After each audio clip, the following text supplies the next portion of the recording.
Alhamdulillah, nahmaduhu wa nasta'inuhu wa nastaghfiruh. Wa na'udzu billahi min shururi anfusina wa min sayyiati a'malina. May yahdihillahu fala mudilla lahu wa may yudlil fala hadiya lahu. Wa asyhadu an la ilaha illallah wahdahu la syarika lahu. Wa asyhadu anna Muhammadan abduhu wa rasuluh. Sallallahu alaihi wa ala alihi wa sahbihi wa man tabi'ahum bi ihsanin ila yaumiddin. Amma ba'd.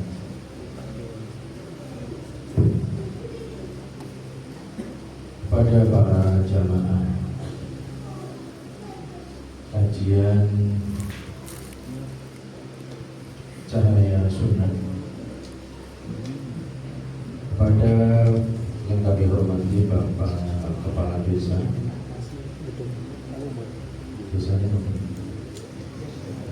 Ismoyoso Nomplak Boyolali,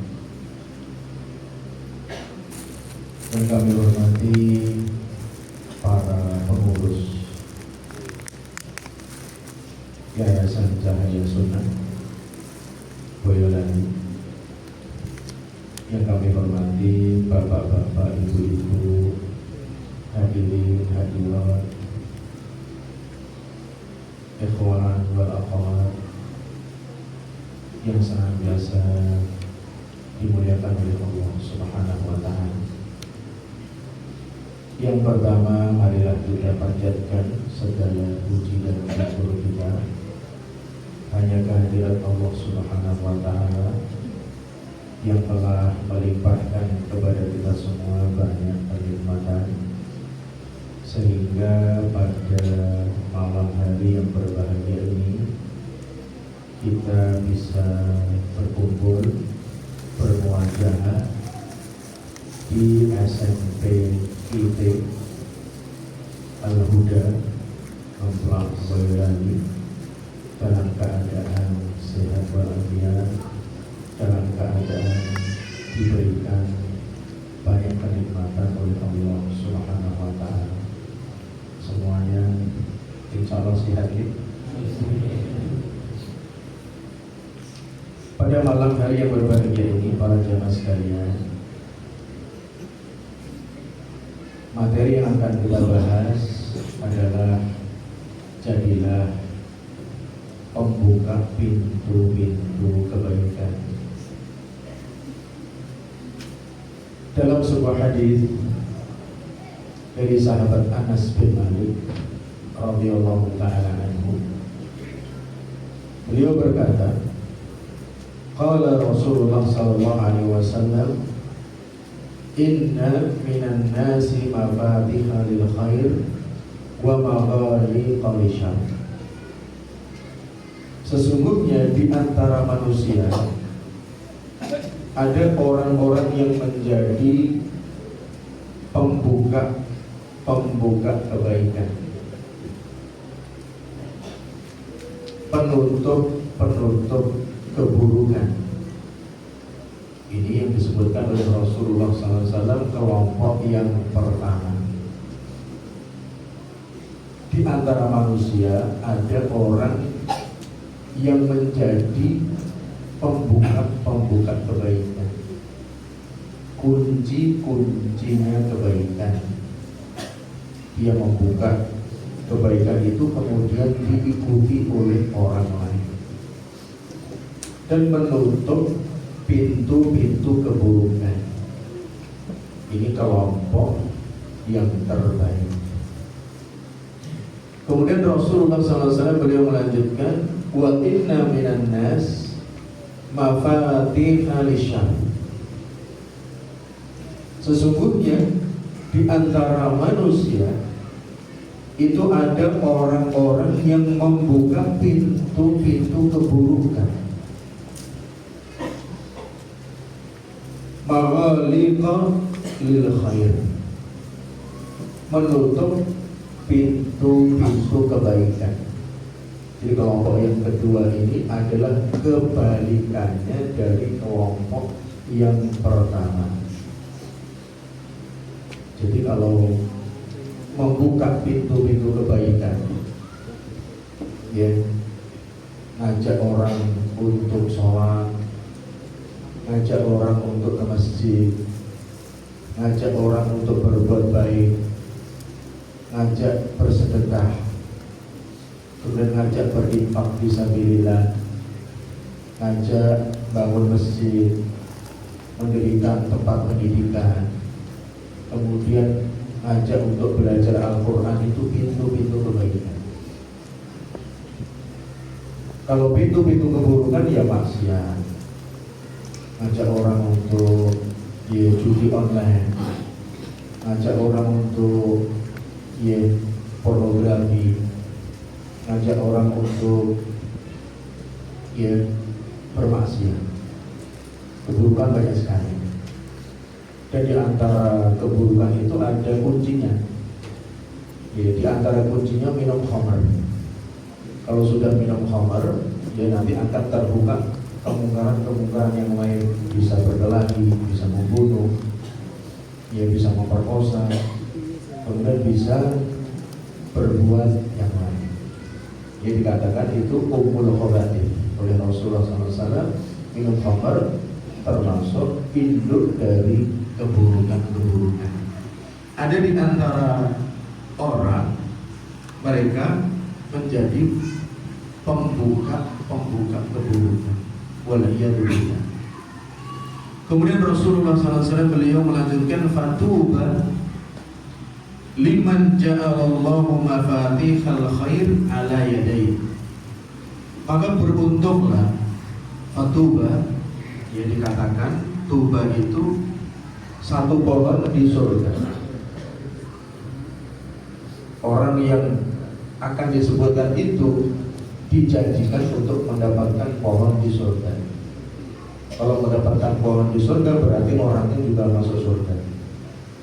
Tidak mungkin dijanjikan pohon di surga orangnya nggak di surga, atau orangnya nggak mau masuk surga. Tidak mungkin. Semua di antara manusia itu kalau ditanya, mereka pasti mau masuk surga. Orang yang non saja kalau ditanya pasti mau masuk surga, karena mereka tahu surga itu indah, surga itu baik, surga itu mewah, surga itu megah. Tapi mereka tidak tahu jalannya untuk menuju surga yang benar. Dan jalan menuju surga yang benar adalah sebagaimana disebutkan oleh Allah, sebagaimana ditunjukkan oleh Rasulullah Sallallahu Alaihi Wasallam. Fatuba liman ja'alallahu mafatihal khair ala yadayhi. Maka beruntunglah, berbahagialah, dia akan mendapatkan surga bagi orang yang Allah jadikan pintu-pintu kebaikan itu melalui dirinya. Jadi orang itu membuka pintu-pintu kebaikan adalah orang yang beruntung, orang yang sukses. Jadi membuka pintu kebaikan itu dia memulai sholat berjamaah, kemudian diikuti oleh temannya, diikuti oleh tetangganya, diikuti oleh jamaah yang lain, sehingga jamaahnya menjadi banyak.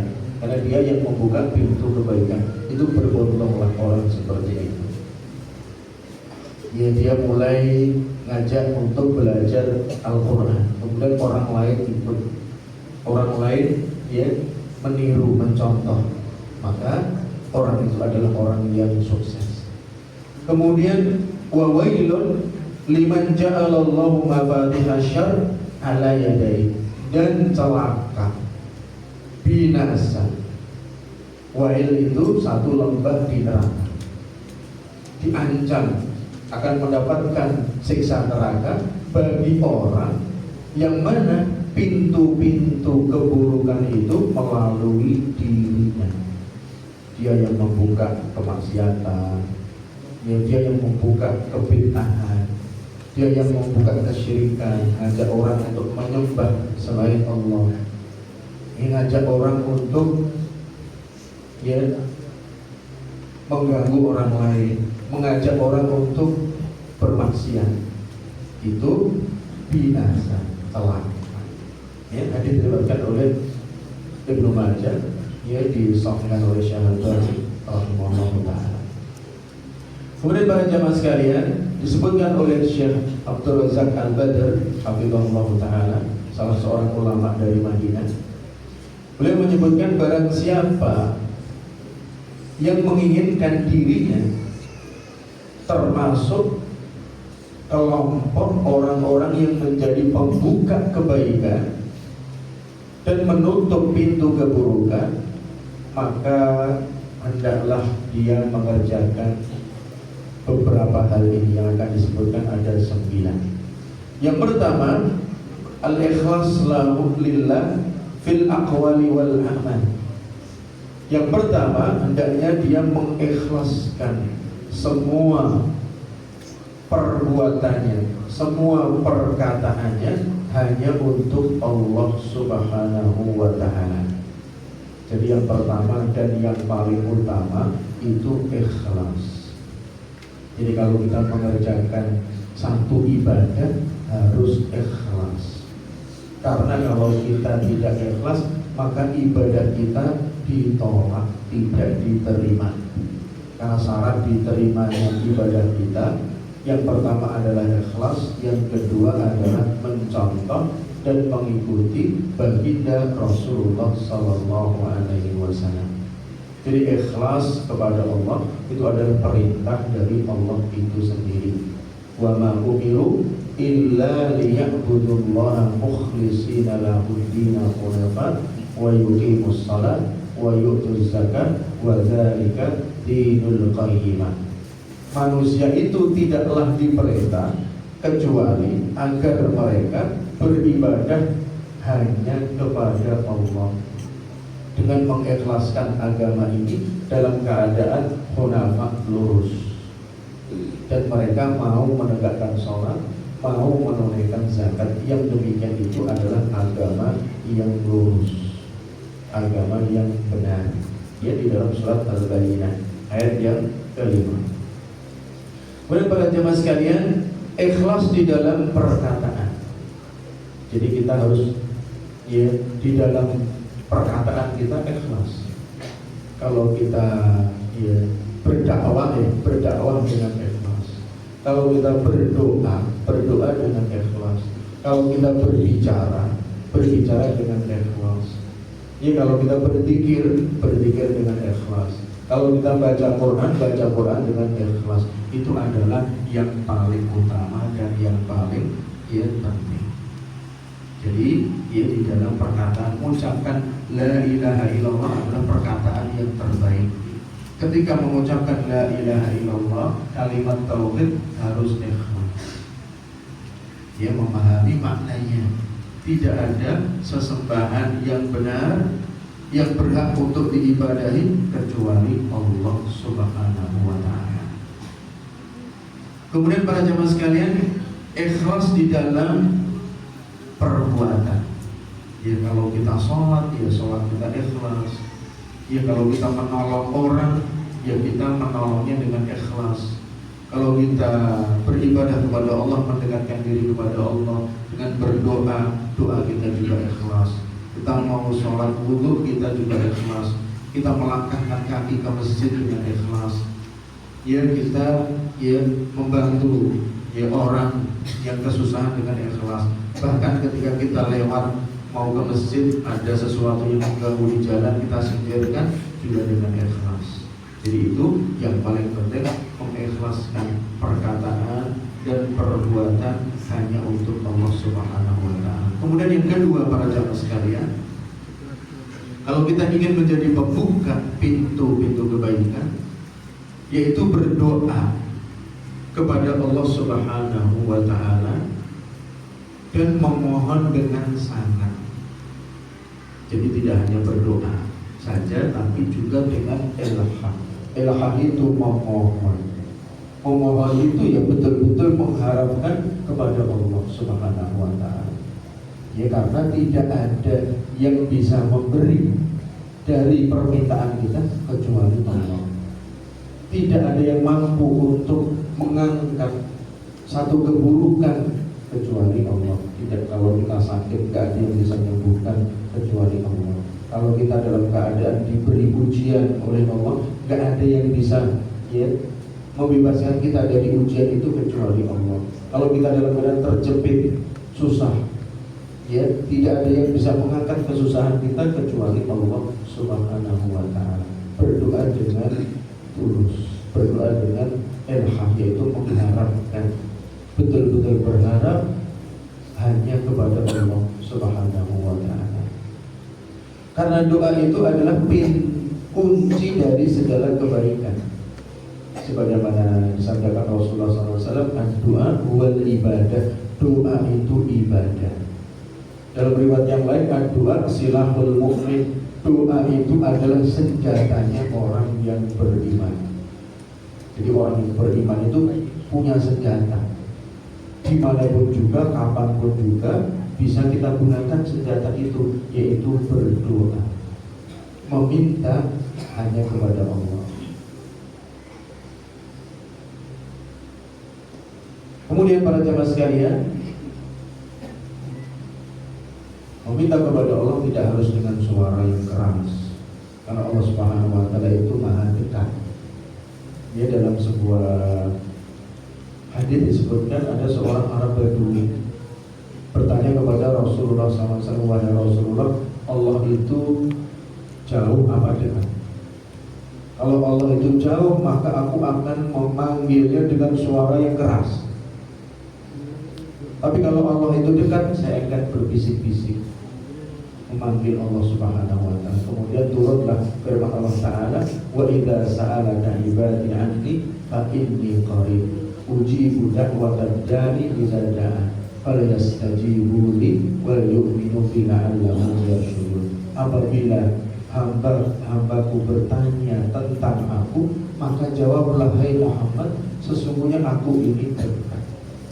Jadi Allah Subhanahu wa ta'ala sangat dekat kepada kita, lebih dekat dari urat nadi kita, lebih dekat daripada urat nadi yang ada di leher kita. Jadi Allah Subhanahu wa ta'ala sangat dekat. Kita tidak perlu berteriak-teriak memanggil Allah, kita tidak perlu bersuara yang keras ketika kita memanggil Allah Subhanahu wa ta'ala. Allah Maha mendengar. Bahkan Allah mengetahui apa yang kita bisik-bisikkan. Saudara kita yang ada di seberang sana, di seberang kamar, tidak mendengar, tapi Allah Subhanahu wa ta'ala mendengar.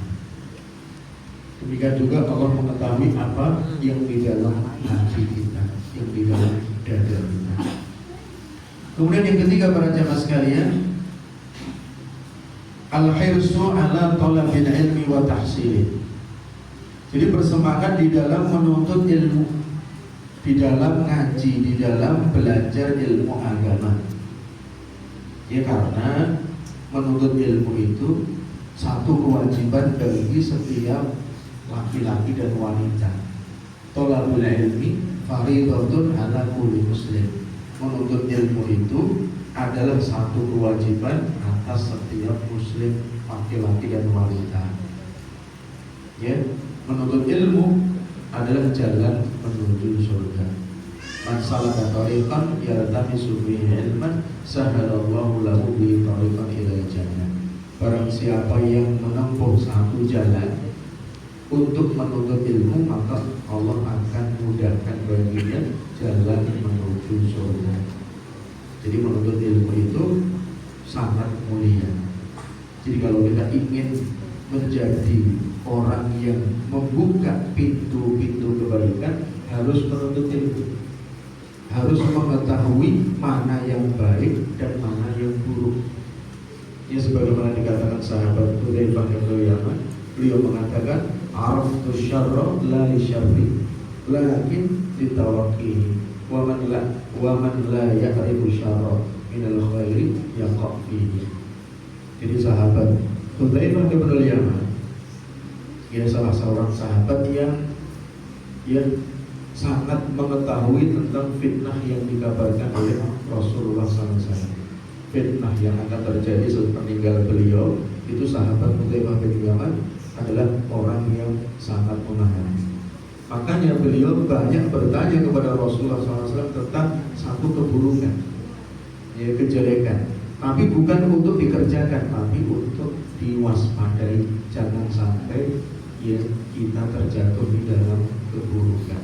Maka dari itu, ya kalau kita menuntut ilmu, supaya kita tahu mana yang benar dan mana yang salah, mana yang hak dan mana yang batil, ya, mana yang wajib, ya mana yang tidak wajib, mana yang wajib, mana yang haram, ya mana yang ya sunnah, mana yang bid'ah, mana yang syirik, mana yang tauhid. Itu harus diketahui dengan menuntut ilmu, dengan belajar, dengan ngaji seperti ini, dengan kita menghadiri majelis ilmu, ya menghadiri kajian, ya atau kita ya, membaca buku yang bermanfaat di rumah, itu juga menuntut ilmu.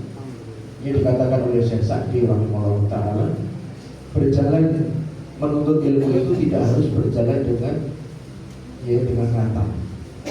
Ya, kita duduk di rumah mempelajari ilmu itu juga berjalan dalam rangka menuntut ilmu.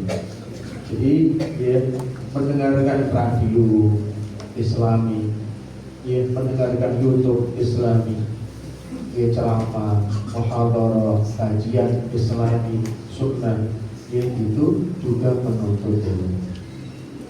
Kemudian sesudah itu para jemaah sekalian, yang keempat, al-iqbalu ala ibadatillah wala siyama al-faraid. Jadi selalu bersemangat untuk beribadah kepada Allah Subhanahu wa ta'ala. Jadi ibadah itu harus bersemangat, karena manusia itu ya kadang semangatnya di atas, kadang di bawah.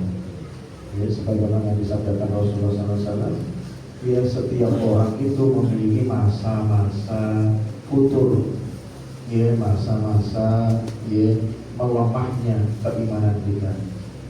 Ketika masa-masa ya lemahnya keimanan kita masih tetap berada di atas sunnahnya Rasulullah SAW, dia akan selamat.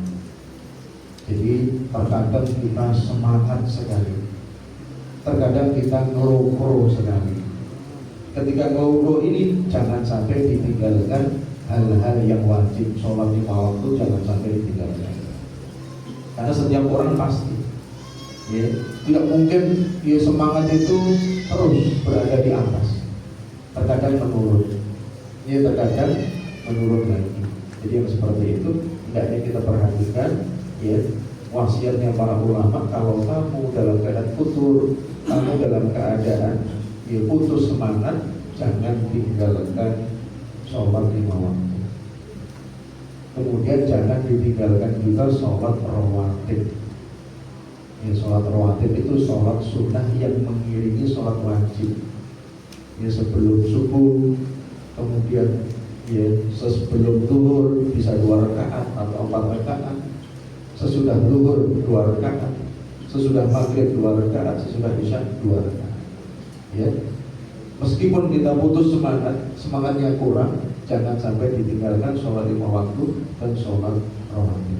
Demikian juga jangan mudah untuk berbuat maksiat.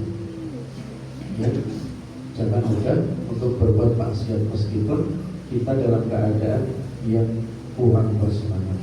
Ya supaya kita ya bisa menjaga semangat kita, ya kita harus ya banyak berdoa kepada Allah Subhanahu wa ta'ala, kemudian memperbanyak ya mendekatkan diri kepada Allah dengan berzikir, dengan beristighfar, zikir pagi, zikir sore. Ya kemudian paling tidak setiap hari itu ada yang dibaca dari Al-Quran, meskipun hanya 1 halaman. Ya kalau kita baca HP saja mungkin bisa ya 1 jam, 2 jam, 3 jam. Ya kalau pegang Al-Quran ya mungkin baru 5 menit ya mata kita ya capek. Padahal kalau HP ini kan nggak pakai capek. Ya 1 jam, 2 jam, 3 jam ya santai-santai saja. Tapi kalau baca Quran baru 5 menit sudah kok. Ini yang salah kertasnya atau ya mata kita. Seperti itu. Di barangkali ya harus kita imbang setiap hari ya kalau bisa kita baca Al-Quran. Syukur kita bisa memahami maknanya. Syukur-syukur lagi bisa mentadabburi dari ayat-ayat yang kita baca. Mentadabburi itu tidak sekedar mengetahui artinya. Kalau mengetahui artinya, ya itu diharapkan ketika baca Quran tahu artinya, tahu maknanya. Setelah itu ditadabburi. Ditadabburi itu direnungkan, dihayati. Ya, itu adalah firman Allah Subhanahu wa taala. Ya, perkataan dari Allah Subhanahu wa taala yang maha benar. Kemudian setelah itu para jamaah sekalian, yang kelima, at-tahalli bimakarimil akhlaq wa rafi'iha wal bu'du an sifsafil akhlaqi wa radi'iha. Jadi yang kelima yang beliau nasihatkan yaitu menghiasi diri kita dengan akhlak yang mulia. Jadi memiliki akhlak yang mulia. Akhlak yang mulia itu ya akhlak yang baik. Rasulullah SAW beliau diutus untuk menyempurnakan akhlak yang baik. Innama bu'itsu liutammima makarimal akhlak. Aku ini sesungguhnya diutus untuk menyempurnakan akhlak. Jadi akhlaknya yang ada pada zaman Rasulullah itu sebagian ada yang sudah bagus, yang merupakan warisan dari orang-orang Quraisy. Jadi orang Arab itu ya mereka memuliakan tamu. Itu di antara akhlak. Kemudian memuliakan tetangganya, menghormati tetangganya, tidak ganggu tetangganya, tidak ganggu dengan suara, tidak ganggu dengan perbuatan, ya tidak ganggu dengan ya hiruk pikuk ya dan lain sebagainya. Kemudian mereka menepati janji. Orang Arab itu sebelum diutusnya Rasulullah mereka selalu menepati janji. Ya, seperti itu. Kemudian mereka juga selalu ya amanah. Jadi kalau mereka diberikan amanah, sehingga Rasulullah SAW sebelum ya, beliau diutus sebagai Nabi dan Rasul, beliau adalah orang yang paling amanah di antara orang-orang Quraisy. Ya mungkin tingkat amanahnya beda-beda, tapi Rasul adalah orang yang paling amanah, sehingga ya beliau digelari dengan Al-Amin. Jadi kita berakhlak dengan akhlak yang mulia. Di antara akhlak yang mulia menghormati orang yang lebih tua, kemudian menyayangi anak muda, menghormati orang yang berilmu. Rasulullah SAW beliau bersabda, laisa minna man lam yuwaqqir kabirana wa lam yarham saghirana wa lam yu'ti li'alimina qadra. Jadi tidak termasuk golongan kami, kata Rasulullah SAW, orang yang tidak menghormati orang tua di antara kita. Jadi orang tua itu dimuliakan, dihormati. Ya karena kita nanti kalau diberi umur yang panjang juga akan menjadi tua. Ya, orang tua didahulukan, kalau makan ya didahulukan orang tua dulu. Silakan. Yang terutama orang tua yang ada di sebelah kanan.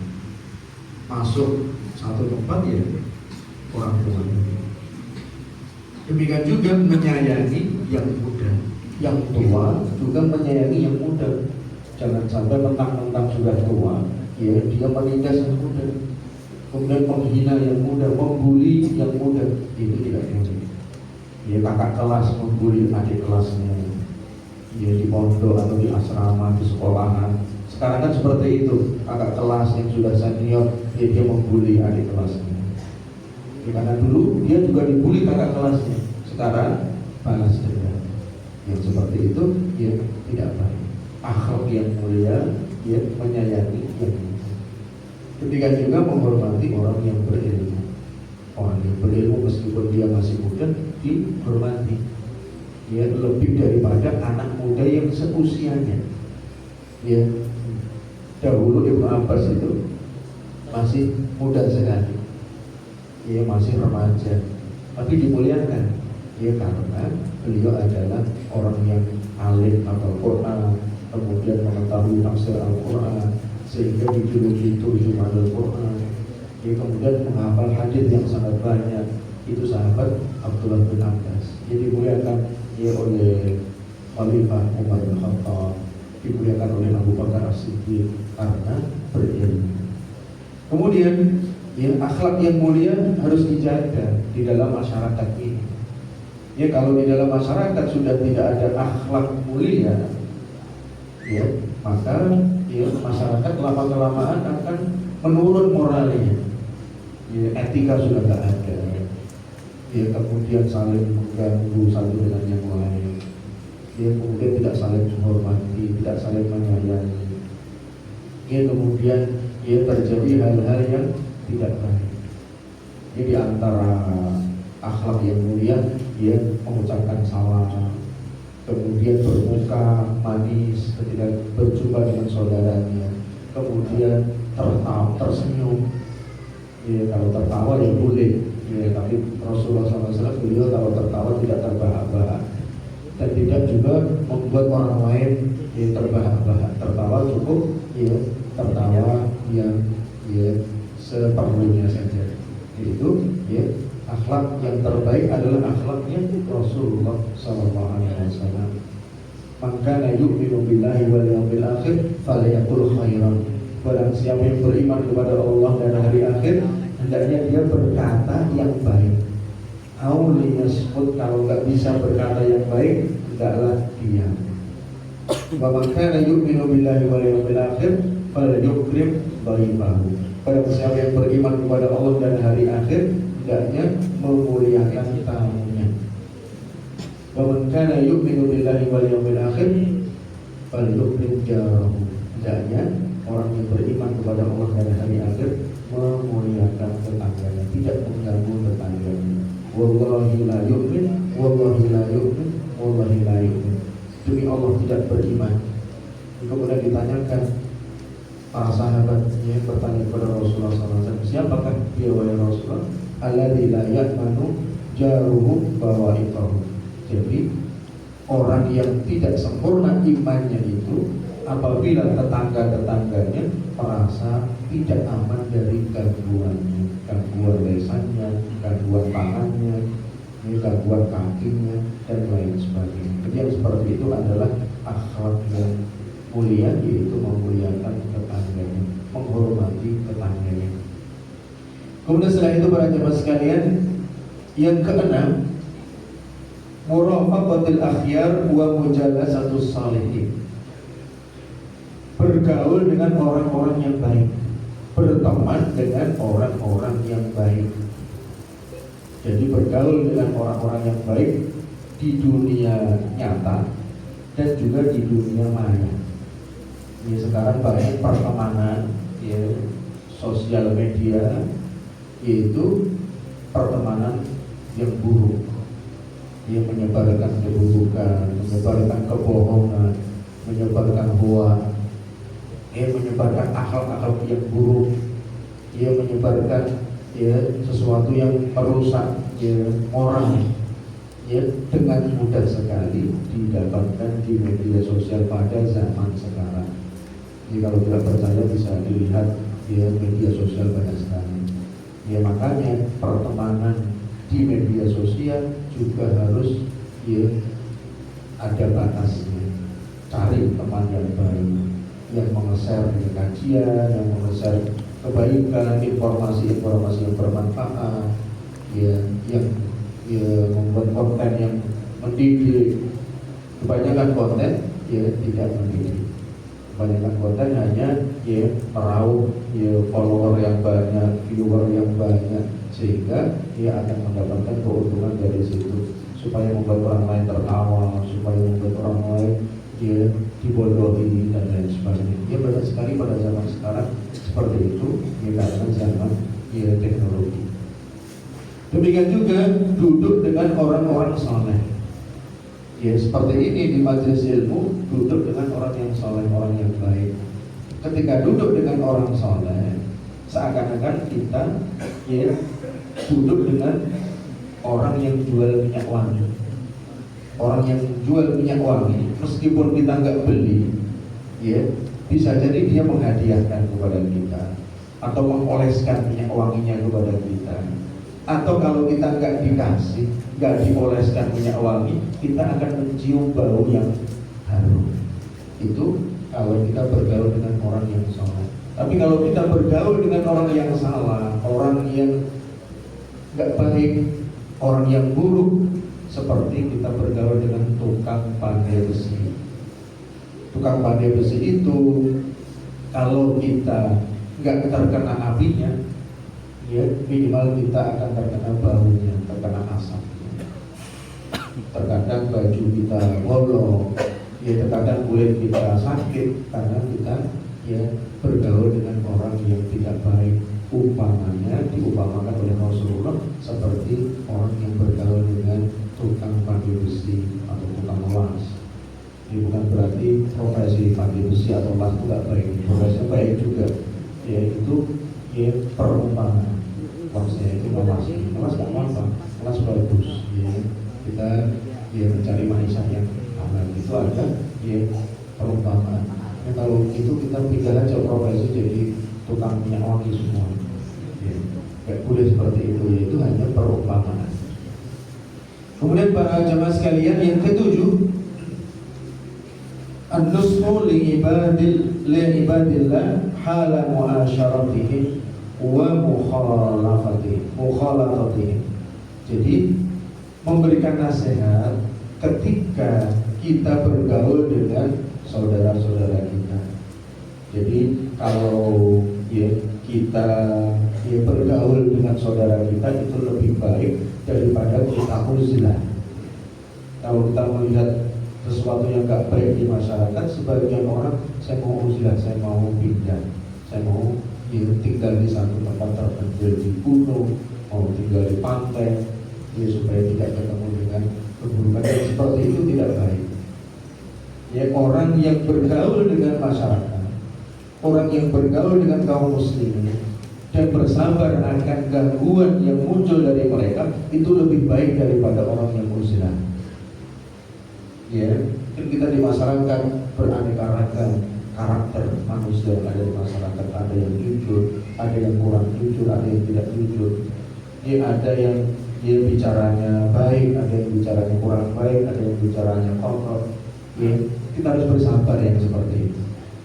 Karena manusia itu bertingkat-tingkat. Ya, manusia itu tidak satu macam. Ya, mereka bertingkat-tingkat. Apalagi kita di masyarakat. Apalagi ini dalam kehidupan yang majemuk. Ya, sehingga banyak sekali kita jumpai hal-hal yang tidak sama dengan yang kita harapkan. Maka dari itu hendaknya kita memberikan nasihat. Kenapa demikian? Karena agama ini adalah agama nasihat. Ad-dinun nasihat, ad-dinun nasihat, ad-dinun nasihat. Agama itu adalah nasihat. Rasulullah mengulangi 3 kali. Kemudian para sahabat bertanya, qulna liman ya Rasulullah? Wahai Rasulullah, nasihat itu untuk siapa? Lillah. Ya, nasihat itu karena Allah. Jadi menasihati saudaranya karena Allah Subhanahu wa ta'ala, supaya yang dinasihati itu mau beribadah kepada Allah, lillah wa li kitabihi, dan supaya orang yang dinasihati itu mau mengikuti kitabnya Allah, mau mengikuti Al-Quran. Jadi kita menasihati saudara kita bukan berarti saudara kita itu harus ikut kita. Ya, dia harus ikut saya. Yang seperti ini tidak benar. Kita memberikan nasihat supaya saudara kita itu mengikuti Allah Subhanahu wa ta'ala, supaya saudara kita itu mau mengikuti kitabnya Allah Subhanahu wa ta'ala, supaya saudara kita itu mau mengikuti Rasulullah Sallallahu Alaihi Wasallam.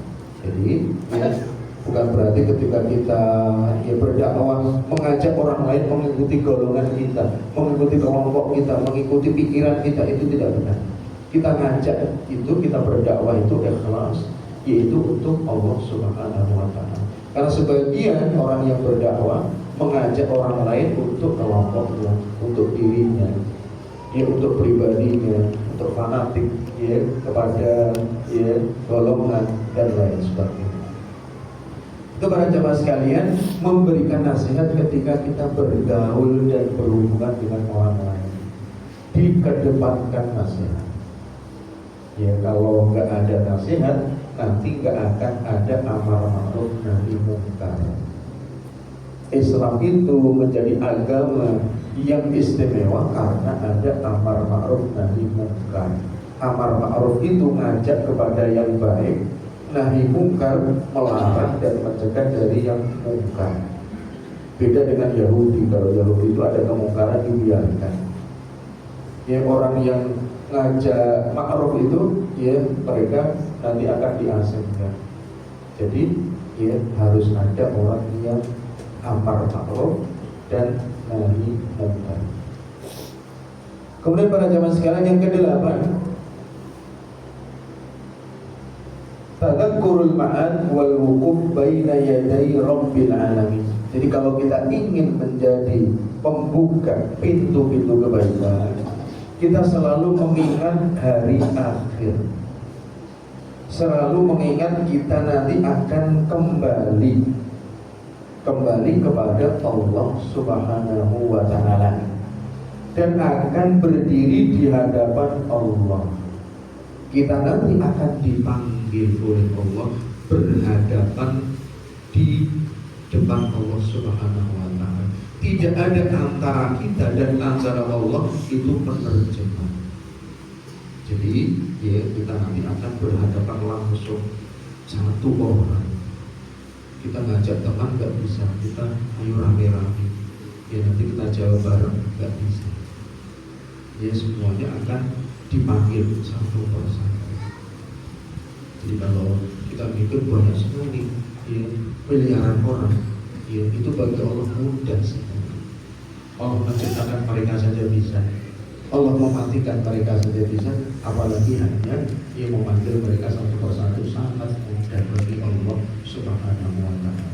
Jadi setiap di antara kita nanti akan ya, dipanggil oleh Allah, akan ya, menghadap kepada Allah, mempertanggungjawabkan apa yang sudah kita kerjakan selama di dunia. Jadi selama yang kita kerjakan di dunia ini ada pertanggungjawaban. Ya, faman ya'mal mithqala dzarratin khairan yarah.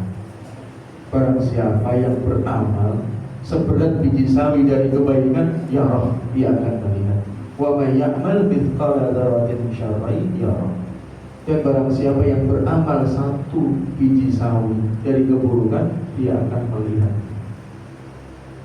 Ya, itu kita harus menyadari bahwasanya diri kita nanti semuanya akan berhadapan langsung menghadap Allah Subhanahu wa ta'ala, akan mempertanggungjawabkan semua perbuatan kita. Kita mau mengelak, ya ini ada videonya, ada catatannya. Ya, tidak akan ada yang luput dari penglihatan Allah Subhanahu wa ta'ala. Dan tidak ada penerjemah. Bagaimana nanti kalau kita nggak bisa bahasa Arab? Ya, Allah tidak membutuhkan penerjemah. Allah memahami semua bahasanya. Ya, semua yang ada di dunia ini paham. Bahasa binatang Allah paham, bahasa bayi Allah paham. Ya, bahasa ya, semua makhluk hidup Allah Subhanahu wa ta'ala memahami. Kemudian yang terakhir para jamaah sekalian,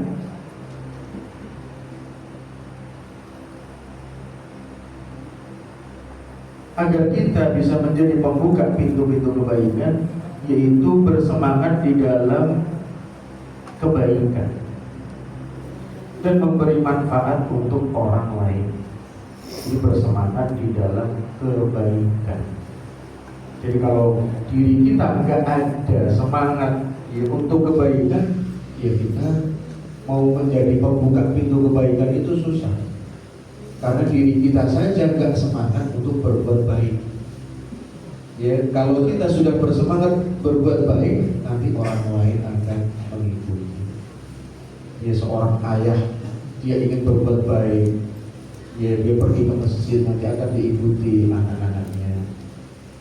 Ya, tapi beda kalau ayah itu ya nyuruh anaknya beli ya minuman keras, ya beli barang-barang yang diharamkan, nanti ya saudara-saudaranya akan terpengaruh, masyarakat yang di sekitarnya juga akan terpengaruh.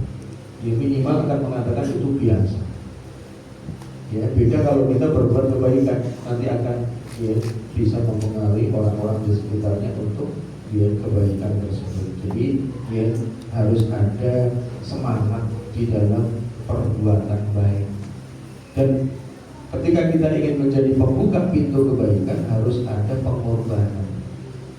Ya kalau kita lihat para sahabat, mereka pengorbanannya luar biasa. Ya, sahabat Muhajirin, mereka meninggalkan Mekah, kemudian mereka hijrah dari Mekah ke Madinah, mereka tinggalkan semuanya, rumahnya ditinggalkan, ya kemudian ya binatang-binatang piaraannya ditinggalkan, kendaraannya ditinggalkan, kemudian toko-tokonya juga ditinggalkan. Jadi ketika mereka hijrah tidak sempat ya menjual atau mengiklankan ini dijual, ini disewakan, nggak sempat. Ya mereka tinggalkan semua. Ya pengorbanan luar biasa. Demikian juga para sahabat, mereka punya ya pengorbanan yang luar biasa di dalam kedermawanan mereka. Ya para sahabat ya mereka berlomba-lomba untuk menginfakkan hartanya di jalan Allah Subhanahu wa taala. Suatu ketika sahabat Umar bin Khattab ya beliau mengatakan ketika Rasulullah SAW mengajak para sahabat untuk berinfak, kemudian Umar bin Khattab membawa separuh dari hartanya, kemudian mengatakan, wahai Rasulullah, aku infakkan ini harta saya. Kemudian Rasulullah SAW bertanya, wahai Umar, kamu tinggalkan untuk anak dan istrimu berapa? Wahai Rasul, saya masih punya seperti ini yang di rumah, itu untuk anak dan istri saya.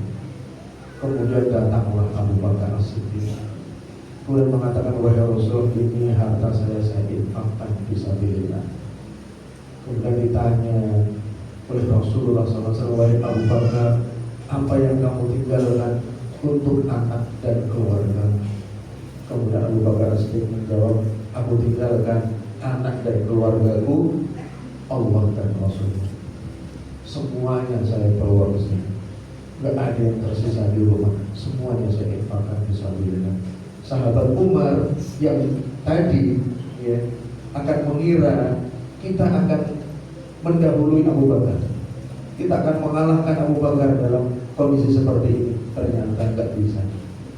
Ya, kita nggak bisa, kita kalah sama Abu Bakar. Abu Bakar As-Siddiq dikatakan Abu Bakar karena orang yang selalu bersegera di dalam kebaikan. Para sahabat yang lain kemudian mengikuti ya, di dalam kebaikan tersebut, mereka infak fisabilillah. Kemudian suatu ketika Utsman bin Affan ini Rasulullah SAW dia mengetahui bahwasanya di sana ada sumur, ya sumur rumah itu milik orang Yahudi dan airnya jernih sekali. Ya kemudian Rasulullah SAW ya mengatakan kepada para sahabat, barang siapa yang mau ya menginfakkan sumur rumah, maka dia akan mendapatkan surga. Kemudian Utsman bin Affan radhiyallahu ta'ala ya, saya wahai Rasulullah, saya akan ya menginfakkan sumur itu, akan saya cari siapa yang punya, akan saya beli berapa saja saya beli.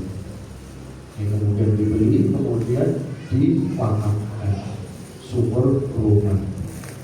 Ya, kalau orang Yahudi tadi kan dijual airnya, ya dijual ini. Utsman tidak ada yang dijual, semua kaum muslimin silakan mengambil air tersebut. Itu Utsman bin Affan. Utsman bin Affan juga adalah orang yang sangat dermawan. Suatu ketika pada perang Khandaq, ketika itu dia dalam keadaan paceklik, ya tahun ke-9 Hijriah, dalam keadaan paceklik, dalam keadaan kurang. Rasulullah SAW dia akan menghadapi satu peperangan, ya melawan orang-orang ya musyrikin, ya ya, kemudian mereka juga ya dibantu sama orang-orang Yahudi. Kemudian ketika itu Rasulullah SAW ya menawarkan siapa yang akan membantu kita, dia akan mendapatkan surga. Kemudian gak ada yang angkat tangan. Sahabat Utsman bin Affan angkat tangan, saya wahai Rasulullah, ya saya menginfakkan 100 onta. 100 onta itu bersama dengan bekal makanannya, bersama dengan semua peralatannya. Kemudian Rasulullah masih kurang. Kita tawarkan lagi, siapakah yang mau ya membiayai perang ini, maka dia akan mendapatkan surga. Tidak ada yang akan, karena ketika itu pacaknya. Karena ketika itu dalam keadaan sulit, mengangkatlah Utsman bin Affan tangannya, saya wahai Rasulullah, saya menginfakkan 100 onta lagi. Sampai terus, sampai ke ada yang angkat lagi, terus sampai 900 onta. Ya padahal satu onta itu harganya berapa? Satu onta itu setara dengan satu sapi. Ya kalau 100 onta 100 sapi. Ya 100 sapi itu ya bisa dikalikan. Ya kalau sapi satu itu berapa? Ya 25 juta. Kalau kali 100 sudah berapa? Itu 2,5 miliar. Kalikan berapa? Ya 950 onta yang diinfakkan Utsman bin Affan. Ya radhiyallahu ta'ala. Ya kemudian ya sahabat-sahabat yang lain mengikuti kebaikan-kebaikan tersebut. Dan banyak sekali ya kisah-kisah para sahabat di dalam kedermawanan mereka, di dalam kebaikan mereka, sehingga mereka ya, menjadi pembuka pintu-pintu kebaikan yang ditulis di dalam sejarah, diabadikan di dalam sejarah. Ya, sebagian di antara mereka misalnya diabadikan di dalam Al-Quran Al-Karim dan juga Sunnah Rasulullah SAW. Di barangkali ini para jamaah sekalian, bahwa ibu-ibu yang senantiasa dimuliakan oleh Allah Subhanahu Wa Taala, sedikit yang kami sampaikan, mudah-mudahan menjadi motivasi bagi kita semua, ya agar kita bisa menjadi ya, pembuka pintu-pintu kebaikan, ya pintu kebaikan untuk diri kita, untuk keluarga kita, untuk ya, tetangga kita, pintu kebaikan untuk masyarakat kita. Mudah-mudahan Allah Subhanahu Wa Taala memberkahi kita semua, mengampuni dosa-dosa kita semua, dan mengabulkan doa-doa dan permohonan kita semua. Ini ada benarnya semua datang dari Allah Subhanahu Wa Taala, ada salah dan kelirunya itu datang dari saya sendiri. Saya beristighfar kepada Allah Subhanahu